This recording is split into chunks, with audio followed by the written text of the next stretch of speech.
اور جب میرے بندے آپ سے میرے بارے میں سوال کریں تو کہہ دیجیے بے شک میں قریب ہوں، میں پکارنے والی کی پکار کا جواب دیتا ہوں جب وہ مجھے پکارے.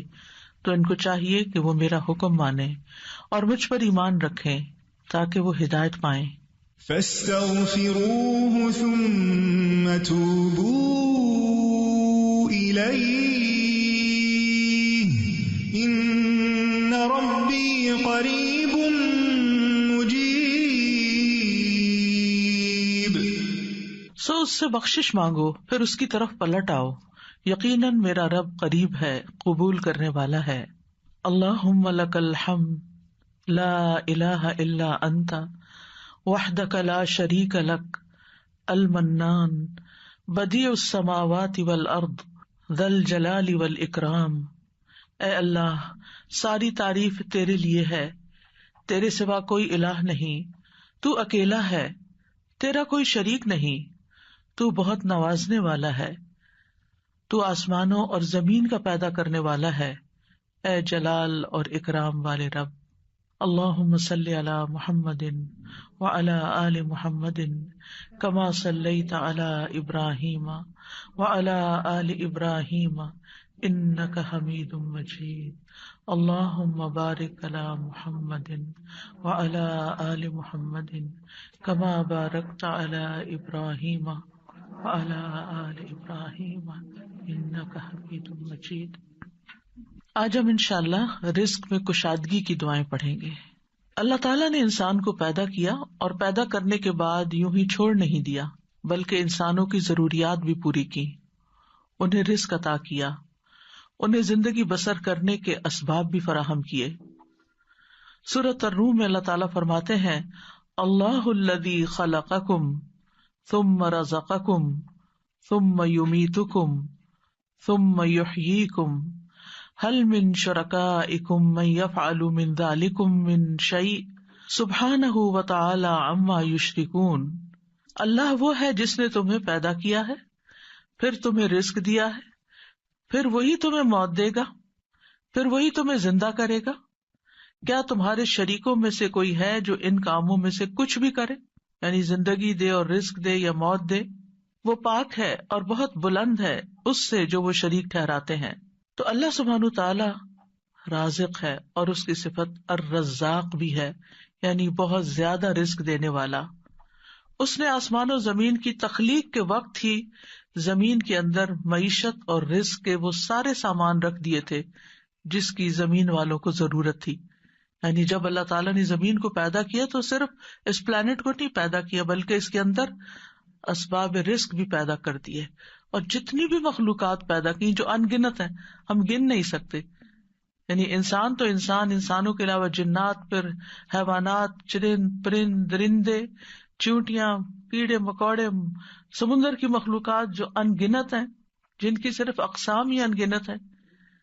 تو صرف ان کو پیدا نہیں کیا بلکہ ان سب کے رزق کی جو ضروریات تھی وہ بھی زمین کے اندر رکھ دی. اور پھر آپ دیکھیے کب سے یہ زمین بنی ہے اور کب سے اس پر حیوانات موجود ہیں، اور وہ ہر روز کھا رہے ہیں، پی رہے ہیں، اپنی ضروریات پوری کر رہے ہیں. سبحان اللہ. یعنی انسان سوچے، اور اگر انسان اس کو شمار کرنا چاہے، گننا چاہے، تو آپ گن نہیں سکتے، آپ امیجن بھی نہیں کر سکتے کہ ہر روز کتنی مخلوق کیا کچھ نہیں کھا جاتی، اور پھر اگلے روز پھر، اور پھر دن میں صرف ایک بار نہیں، انسان تو حیوانوں سے بھی زیادہ کئی بار کھاتے ہیں. اور اللہ تعالیٰ دے رہا ہے اور دے رہا ہے اور دے رہا ہے، ہزاروں سال سے یہ سلسلہ چل رہا ہے. اور وہ سارے اسباب معیشت زمین کے اندر ہیں. یعنی ایسا نہیں کہ وہ کچھ کھا لیے تو پھر ختم ہو گئے، جیسے آپ اپنی فریج میں سے کچھ نکال لیں تو پھر دوبارہ تو وہ نہیں ملے گا جو آپ نے نکال لیا. لیکن اللہ کی زمین کے اندر جو کچھ ہے وہ آپ نکالتے جا رہے ہیں، اور پھر اللہ تعالیٰ دوبارہ ان میں سے پیدا کرتا چلا جا رہا ہے. نہیں ایک ٹری جو آج ہمیں نظر آتا ہے، معلوم نہیں اس کے پیچھے کتنی ہی چین ہے ٹریز کی کہ جن کا یہ بچہ ہے جو آج ہمیں نظر آ رہا ہے. تو یہ اللہ سبحانہ تعالیٰ ہی کی قدرت ہے اور اس کی طاقت ہے اور اس کی پلاننگ ہے. اسی لیے ہم جب رب کا لفظ استعمال کرتے ہیں تو ہم کیا کہتے ہیں؟ خالق، پیدا اس نے کیا، مالک بھی وہی، مدبر بھی وہی، رازق بھی وہی. یعنی رب کے اندر رازق کا لفظ بھی آتا ہے، یعنی اللہ تعالیٰ کی صفت رزق بھی آتی ہے. اس نے صرف پیدا نہیں کیا، صرف وہ مالک ہی نہیں ان چیزوں کا، بلکہ ان کی پلاننگ بھی کرتا، مدبر ہے. اور پھر اس کے ساتھ ساتھ اس نے ان سب کے رزق کا بھی اہتمام کیا. اور رزق تو ایک چیز ہے، اور بھی تمام ضروریات کا اہتمام کیا ہے.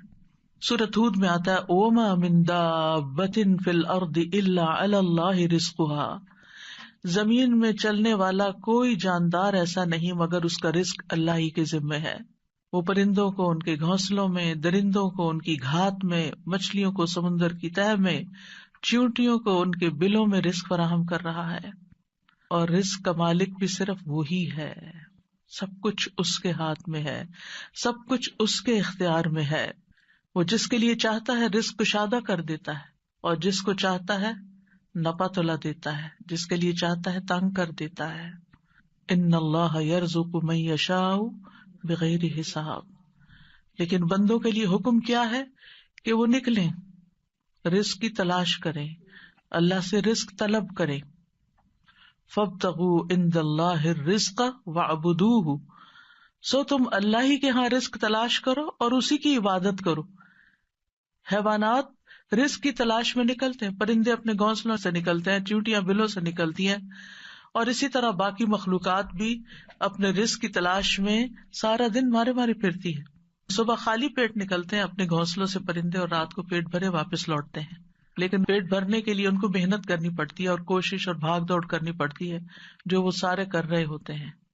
تو انسان کے لیے بھی لازم کیا ہے کہ اللہ کو الرازق سمجھتے ہوئے اس کے ساتھ ساتھ کوشش کرے، محنت کرے، بھاگ دوڑ کرے، اور پھر اس کے بعد اس کی عبادت کے لیے بھی وقت نکالے.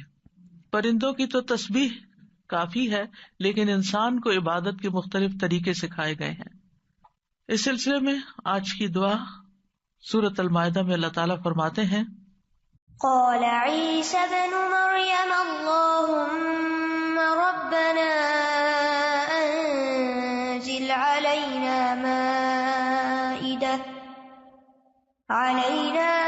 مائدة من السماء تكون لنا عيدا لأولنا وآخرنا وآية منك وارزقنا وأنت خير الرازقين. عیسیٰ ابن مریم نے کہا اے اللہ، اے ہمارے رب، تو ہم پر آسمان سے ایک خوان اتار جو ہمارے پہلوں اور پچھلوں کے لیے عید ہو جائے، اور تیری طرف سے ایک نشانی ہو، اور ہمیں رزق عطا فرما، اور تو سب سے بہترین رازق ہے. اس آیت میں عیسیٰ علیہ السلام کے زمانے میں ایک خاص واقعے کی طرف اشارہ ہے. عیسیٰ علیہ السلام نے جب لوگوں کو اللہ تعالیٰ کی طرف بلایا تو حواریوں نے اس پر لبیک کہا، آپ پر ایمان لائے، اور ایمان میں مزید اطمینان کے لیے عیسیٰ علیہ السلام سے کہا کہ کیا آپ کا رب یہ کر سکتا ہے، اس میں یہ قدرت ہے کہ ہم پر آسمان سے تیار شدہ کھانا اتارے. یعنی ویسے تو اللہ تعالیٰ زمین سے رزق دے ہی رہا ہے، تو ہم چاہتے ہیں کہ وہ آسمان سے ہمارے لیے کھانے کے لیے ریڈی ٹو ایٹ ہمارے لیے ایک خوان اتارے، یعنی پورا دسترخوان نیچے آئے. تو عیسیٰ علیہ السلام نے انہیں اس مطالبے سے روکا اور اللہ سے ڈرایا، کیونکہ یہ ایک طرح کا معجزہ تھا، اور معجزہ طلب کرنے کے بعد اگر کوئی شخص اللہ تعالیٰ کی بات نہیں مانتا تو پھر اس کی سزا بہت سخت ہے. لیکن حواریوں نے اپنے مطالبے کی 3 وجوہات بتائیں کہ ہم کیوں چاہتے ہیں کہ ہمارے ساتھ ایسا ہو. ایک یہ کہ ہم فکر معاش سے آزاد ہو کر، یکسو ہو کر اللہ کی عبادت کریں. دوسرے یہ کہ ہمیں یقین حاصل ہو جائے کہ آپ جو کچھ ہمیں کہہ رہے ہیں کہ یہ اللہ کی طرف سے ہے، وہ بالکل سچ ہے، حقیقت ہے، اور اللہ واقعی ہر چیز پر قدرت رکھتا ہے. اور تیسرے یہ کہ جب وہ دسترخوان نازل ہو تو پھر ہم سب خوش ہو جائیں. ظاہر ہے کہ اللہ کی طرف سے جو کھانا آئے گا تو اس کا تو پھر کیا ہی لطف ہوگا اور کیا ہی اس کا حساب ہوگا. تو ہم اس دن کو پھر خوشی کا دن بنا لیں، ہماری عید کا دن بن جائے، اور پھر ہم آئندہ بھی اس دن کو یاد رکھتے ہوئے ہر سال عید منایا کریں. جب ان کا یہ مطالبہ سنا تو عیسیٰ علیہ السلام نے نہایت عاجزی کے ساتھ اللہ رب العزت سے دعا کی، لوگوں کا یہ مطالبہ اللہ تعالیٰ کے سامنے پیش کر دیا، اور اللہ تعالیٰ سے دعا کی کہ لوگوں کو غیب سے رزق عطا فرمائے جو ان کے اگلوں اور پچھلوں کے لیے ایک یادگار خوشی کا دن بن جائے، اور یہ ایسا معجزہ ہو کہ لوگ اپنی آنکھوں سے دیکھ لیں کہ کس طرح آسمان سے اترا، یعنی وہ زمین کے رزق سے پھر مختلف چیز ہو، کیونکہ زمین کا رزق تو سب اپنی آنکھوں سے دیکھتے ہیں، جو کچھ زمین پیدا کرتی ہے اور جو سمندر سے اور مختلف سورسز سے ہمیں رزق حاصل ہوتا ہے، لیکن یہ جو آسمان کا رزق ہے obviously یہ زمین کے رزق سے مختلف ہوگا، تو اس سے ہمارا ایمان بڑھ جائے گا۔ تو عیسیٰ علیہ السلام نے عرض کی قال عیسی ابن مریم اللہم ربنا، آپ دیکھیے دعاؤں میں یا اللہم آتا ہے یا ربنا آتا ہے، یہاں عیسیٰ علیہ السلام نے دونوں صیغے استعمال کیے ہیں، اللہم ربنا یعنی حواریوں کا مطالبہ قبول کر کے اللہ سبحانہ وتعالیٰ سے نہایت عاجزی کے ساتھ دعا کی کہ اے اللہ، اللہم اے اللہ، ربنا جو ہمارا پالنے والا ہے، جو ہمارا رب ہے۔ اور اس سے یہ بھی ظاہر ہوتا ہے کہ عیسیٰ علیہ السلام اپنے آپ کو نہ اللہ سمجھتے تھے، نہ اللہ کا بیٹا، اور نہ ہی رب سمجھتے تھے، بلکہ وہ اللہ سبحانہ تعالیٰ کو یا اللہ اور یا رب کہہ کے پکار رہے تھے۔ تو اس سے کیا ظاہر ہوتا ہے کہ وہ خود رب نہیں تھے، اور نہ ہی وہ اس کے قائل تھے، اور نہ ہی وہ کسی چیز میں اپنا کوئی اختیار سمجھتے تھے۔ اور پھر یہ بھی دیکھیے کہ حواریوں نے عیسیٰ علیہ السلام سے یہ کیوں کہا کہ آپ دعا کریں؟ اگر وہ انہی کو رب مانتے ہوتے تو انہی سے مانگ لیتے۔ تو ان سے جب انہوں نے یہ کہا تو اس سے یہ پتا چلتا ہے کہ عیسیٰ علیہ السلام کے ماننے والوں کے ذہن میں کہیں دور پار بھی یہ خیال نہیں تھا کہ عیسیٰ علیہ السلام اللہ کا کوئی حصہ ہے نعوذ باللہ، یا کوئی بیٹے ہیں، یا کسی بھی طرح الوہیت کا کوئی مقام رکھتے ہیں۔ وہ ان کو ایک نبی کے طور پر ہی سمجھتے تھے۔ تو انہوں نے اللہ سبحانہ وتعالیٰ ہی کی ربوبیت کا اس بات کیا یا اس پر ایمان لائے۔ پھر کہا کہ تکون لنا عیدا لاولنا وآخرنا، عید کا لفظ عاد یعود سے ہے، لوٹ کر آنا، یعنی وہ خوشی جو بار بار آئے، ہر سال پلٹ کر آئے۔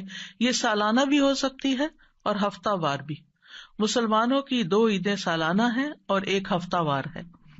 اس کے علاوہ کوئی اور عید ثابت نہیں ہے جو ہم نے خود سے بنا لی ہیں عیدیں، وہ قرآن و سنت سے ثابت نہیں ہے۔ تو ہم سالانہ عید تو اچھی طرح مناتے ہیں، لیکن افسوس یہ کہ جمعے کا اہتمام کم سے کم ہوتا جا رہا ہے۔ جمعے کے دن بھی غسل کرنا چاہیے، اچھے صاف ستھرے کپڑے پہننے چاہیے، تیار ہونا چاہیے، اہتمام کرنا چاہیے۔ یعنی جمعے کا دن عام دنوں کی طرح نہیں ہونا چاہیے، یعنی وہ دن ہمارے لیے خاص دن ہے، اسے خاص دن سمجھ کر ہی اس میں سارے کام کریں، چاہے وہ عبادت کے ہوں یا جو دوسرے کام ہوں۔ اور پھر آپ دیکھیے کہ انہوں نے کہا کہ وہ دن ہمارے لیے عید کا ہو، لأولنا وآخرنا، ہماری پہلی فرسٹ جنریشن یعنی جو ہمارے دور کے لوگ ہیں، وآخرنا اور جو ہمارے بعد میں آئیں گے، وآیۃ منک، اور تیری طرف سے ایک نشانی بھی ہو، تیری قدرت کی علامت ہو، یعنی عیسیٰ علیہ السلام کی سچائی کی علامت ہو کہ یہ واقعی اللہ کے رسول ہیں اور انہوں نے جو کہا وہ سچ کہا۔ اور پھر وارزقنا وانت خیر الرازقین، دعا بھی کی، اور یہ رزق کے حصول کی دعا بھی ہے، یعنی اتنا حصہ اگر انسان پڑھتا ہے، وارزقنا وانت خیر الرازقین، تو ہمیں عطا کر، ہمیں رزق دے، اور تو سب سے بہترین رزق دینے والا ہے، اور یہاں پر ہمیں کسی مشقت کے بغیر اپنے پاس سے رزق عطا فرما۔ اب آپ دیکھیے کہ اللہ سبحانہ تعالی بہترین رازق ہے، یعنی کس اعتبار سے کہ جو اس کی طرف سے رزق آتا ہے وہ اپنی کیفیت کے اعتبار سے اور کمیت کے اعتبار سے بہترین ہوتا ہے، یعنی سب سے افضل ہوتا ہے۔ اور انسانوں نے اس کی جو شکلیں بنا لی ہیں، پروسیس کر لیا اس کو، تو وہ اپنی کیفیت کے اعتبار سے بہترین نہیں رہا، کیونکہ انسانوں کے لیے اس طرح فائدہ مند نہیں۔ آپ نے دیکھا ہوگا کہ جو چیزیں نیچرلی اگتی ہیں، گرو کرتی ہیں، اور جو فریش فوڈ آپ سی سے لیتے ہیں، سی فوڈ ہوتی ہے یا کچھ، یا ہم باقی غذاؤں کے مقابلے میں زیادہ صحت مند غذائیں ہوتی، خیر الرازقین۔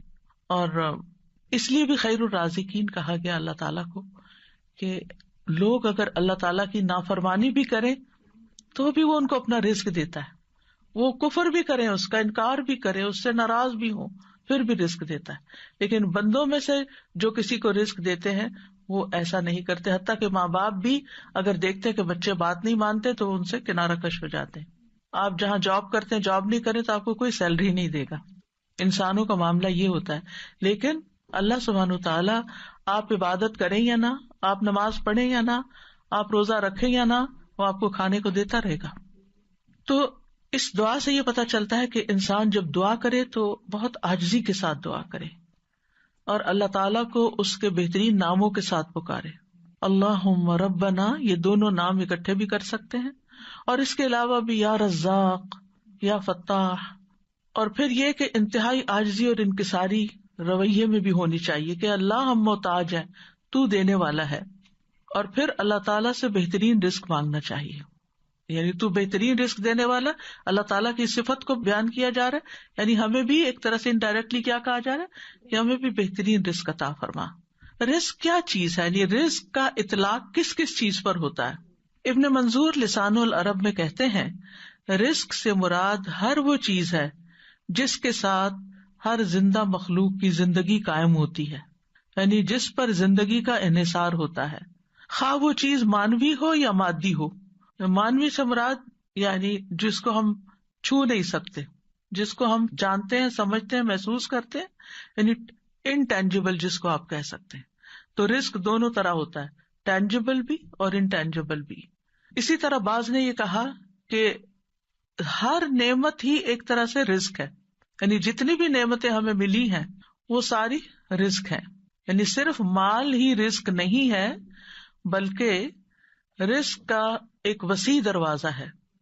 ہر وہ چیز جو اللہ تعالی بندوں پر نعمتوں کی صورت میں انعام فرماتا ہے، جیسے مال، اولاد، ہسبینڈ، اہل و عیال، ماں باپ، پھر اسی طرح صحت، محبت، قبولیت، یہ ساری چیزیں رزق کہلاتی ہیں. اور یہ اللہ تعالیٰ کی طرف سے تقدیر میں مقرر کر دی گئی ہیں. یعنی اللہ تعالیٰ نے ہر بندے کا رزق مقرر کر رکھا ہے کہ اس کو کتنا دینا ہے. تو انسان کے لیے پھر کیا لازم ہے کہ اللہ جب دے تو پھر انسان شکر ادا کرے. جیسے اوپر میں نے ذکر کیا کہ حصی اور مانوی دونوں اعتبار سے جو نعمتیں ہمیں ملی ہیں وہ رزق ہے، تو محبت بھی ایک رزق ہے. حضرت عائشہ کہتی ہیں میں نے نبی صلی اللہ علیہ وسلم کی ازواج میں سے کسی پر رشک نہیں کیا سوائے خدیجہ رضی اللہ عنہا کے، اور میں نے حضرت خدیجہ کو نہیں دیکھا، یعنی ان کو زمانہ نہیں پایا. وہ فرماتی ہے کہ رسول اللہ صلی اللہ علیہ وسلم جب بکری ذبح کرتے تو آپ فرماتے کہ اس کا گوشت خدیجہ کی سہیلیوں کو بھیج دو. وہ کہتی ہے کہ ایک دن میں غصے میں آ گئی. میں نے کہا آپ ہر وقت خدیجہ خدیجہ کرتے ہیں اور اس کی سہیلیوں تک کا خیال رکھتے ہیں. تو رسول اللہ صلی اللہ علیہ وسلم نے فرمایا انی قد رزقت حبھا، مجھے خدیجہ کی محبت عطا کی گئی ہے، یعنی اللہ نے میرے دل میں اس کی محبت ڈالی. انسان کسی کو مرنے کے بعد صرف محبت کی وجہ سے یاد رکھ سکتا ہے کہ جس کے ساتھ آپ کا کوئی قلبی تعلق ہو، اور یہ بھی اللہ دلوں میں ڈالتا ہے.